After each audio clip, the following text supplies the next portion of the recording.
Hello students, today we will do Poem 4, A Tiger in the Zoo from First Flight book of class 10th.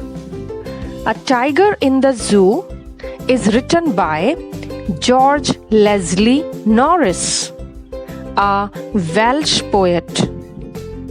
Let's discuss about the poet. George Leslie Norris, who was born on 21st May 1921 and who passed away on 6th April 2006, was a prize-winning Welsh poet and short story writer. Norris published his first poem in 1938. And by 1943, he published his first book of poetry. His career as a poet began to take off when his first collection, Finding Gold, was published in 1967. His publication Ransoms had won the Poetry Society's Alice Hunt Bartlett Prize in 1970. In addition to poems and short stories, Norris published translation, biographies, and reviews. His personal works deal with such themes as his Welsh home, his past, especially the pre-war period, his experiences as a teacher, nature, and the life of the instinct. He is considered a fine technician. In 1989, he published a translation of Sonnets to Orpheus with another professor at Brigham Young University. In this way, you saw that Leslie Norris had written so many poems, short stories, translation, biographies, and reviews, where reviews are critical appraisal or criticism of a book, play, film, etc., which is published in a newspaper or magazine. Now, let's recite the poem. He stalks in his vivid stripes, the few steps of his cage, on pads of velvet quiet, in his quiet rage. He should be lurking in shadow, sliding through long grass near the water hole, where plump deer pass. He should be snarling around houses at the jungle's edge, baring his white fangs, his claws, terrorizing the village. But he is locked in a concrete cell, his strength behind bars, stalking the length of his cage, ignoring visitors. He hears the last voice at night, the patrolling cars, and stares with his brilliant eyes at the brilliant stars. Dear students, let's see the gist or central idea of the poem. The poet has depicted the tiger both in the cage and in its natural habitat. The poet conveys that the tiger is best suited to roam the wild. That means to move in a jungle rather than be caged in a zoo. Animals are more majestic when seen in their natural habitat than enclosed in an artificial setting. The tiger is aware of the sights and sounds around him. The tiger's body and strength are locked up behind the bars of the cage. He strides or makes big steps proudly inside the cage, suppressing his anger while ignoring the visitors. Means the tiger is not happy.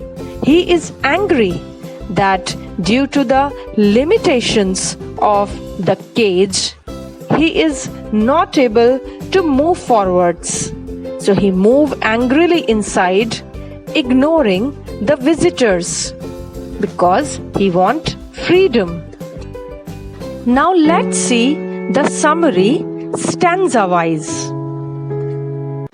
So stanza 1 is: he stalks in his vivid stripes the few steps of his cage, on pads of velvet quiet, in his quiet rage.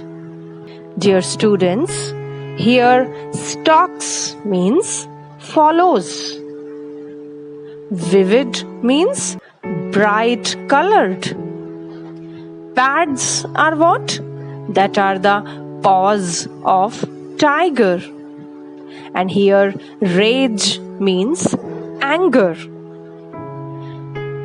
In this stanza, the poet says that the tiger that is confined in the zoo moves around in the cage under his bright colored skin. He further says that the tiger can take only a few steps. Why? Because the cage is small and it is not easy to move in it. One cannot hear his footsteps because he has very soft feet like velvet, because of which there is no sound of the tiger's footsteps. The tiger tries to control his anger by quietly walking in the limited area of his cage. He is angry because he is not free. Now let's see stanza 2. He should be lurking in shadow, sliding through long grass, near the water hole where plump deer pass. Here, lurking means lying hidden in order to attack. Plump means fat. Dear students, in this stanza, the poet is filled with pity while looking at the imprisoned tiger. The poet doesn't feel good to see the tiger inside the cage. The poet imagines another life for the tiger other than the zoo. He says that the poor tiger should have been in his natural habitat, that is, in the wild forest. He says that under normal conditions, this tiger would have been moving in the darkness, not in the clear daylights. It would have been lying in the shadows of trees or hiding itself behind long grass, so that its prey will not be able to detect or find its movement. In this way, the tiger would have moved near the water hole, where all the animals of the forest come to drink on sunny afternoons. There, near the water hole, he would be waiting for some fat deer to pass that way. Thus, he would be lying there in expectation of a heavy feast. So you can understand that the poet wishes to see the tiger in the forest, where he lives naturally, having power and attacking other animals, which is the natural quality of a tiger. According to poet, the helplessness and being limited in a cage doesn't suit to the tiger. Now let's see stanza 3. He should be snarling around houses at the jungle's edge, baring his white fangs, his claws, terrorizing the village. Dear students, here snarling means what? Snarling means make an aggressive growl with bared teeth, like you can see in the diagram, where the tiger opens his mouth, showing his teeth, and he makes angry, aggressive noise. That means snarling. Baring means what?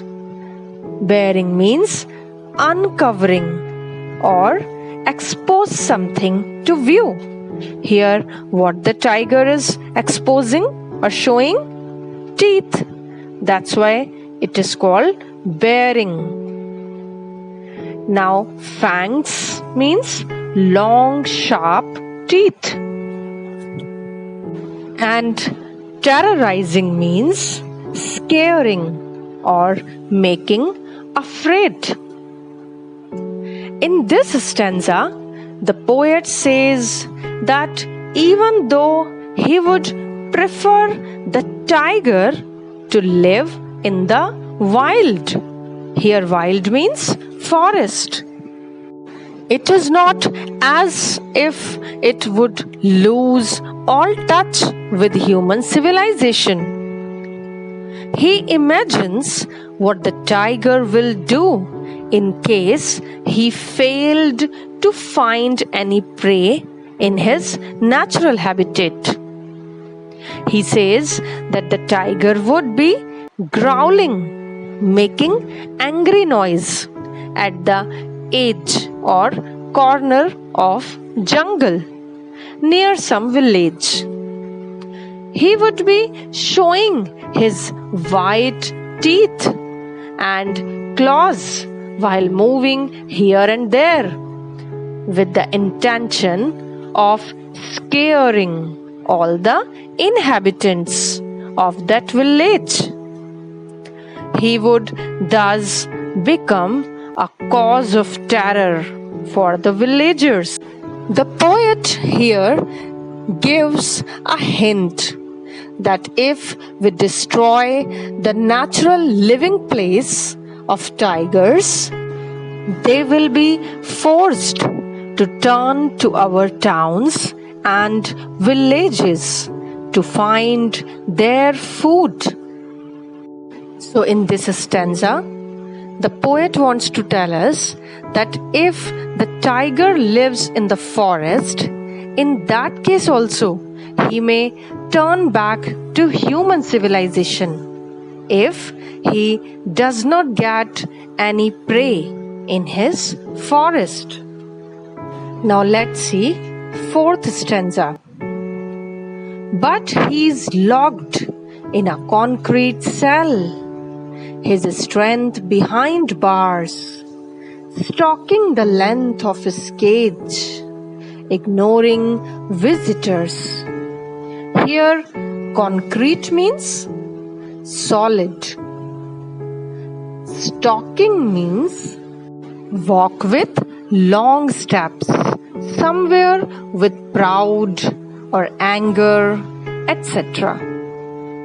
So, dear students, in this stanza, the poet stops imaging the tiger's alternate life and returns to its real one. The poet sees the tiger caged in a small concrete cell in the zoo, like a prisoner in the jail, as you can see in the image. In spite of all his strength, it now lies imprisoned behind the bars. The tiger pays no attention to the visitors who come to see him every day at the zoo. Instead of this, the tiger very slowly and silently moves up and down along the length of the cage without any disturbance in the form of human intervention. Means he is undisturbed by the visitors, and he himself, being angry, moves up and down in the cage because he wants to be free from the cage. He wants to live freely in the forest. But here he has limitations. So in the limited area of the cage, he moves angrily and he ignores the visitors. Now let's see fifth or last stanza of this poem. He hears the last voice at night, the patrolling cars, and stares with his brilliant eyes at the brilliant stars. Here, what is patrolling? Patrolling means to keep watch over an area by regularly moving around it. And stares means look fixedly or gaze. Dear students, in this stanza, the poet describes about the daily routine of the tiger. The tiger does not rest during the day. Why? Because of the visitors. Even at night, it stays awake till the very last voice of the zookeeper locking up and going home can be heard. After that too, it does not go to sleep. All night it remains disturbed due to the noise of the patrolling cars. He keeps staring at the brilliant stars with his brilliant eyes. Perhaps he is asking heaven why he has been imprisoned there. So, it is clear that not only human beings but animals also dislike imprisonment. They also love freedom and they want to spend their life freely in their natural habitat. So, dear students, this poem teaches us that the animals also long or wish for their freedom and space. The tiger in the poem wishes to go back to his natural space, where he would enjoy his freedom, but has been captivated by the humans in the zoo for their recreation. Here, recreation means an activity which is done for enjoyment when one is not working. I hope you all have understood the poem. Now at last, I am leaving a question for you. And the question is, freedom is such an essential virtue that is valued not only by human beings but also by animals alike. Which means that freedom is very important not only for human beings but also for animals. You justify this statement with reference to this poem. If you have understood the poem, you will be able to express yourself. If you know the answer, please write the answer in the comment box. Thank you very much.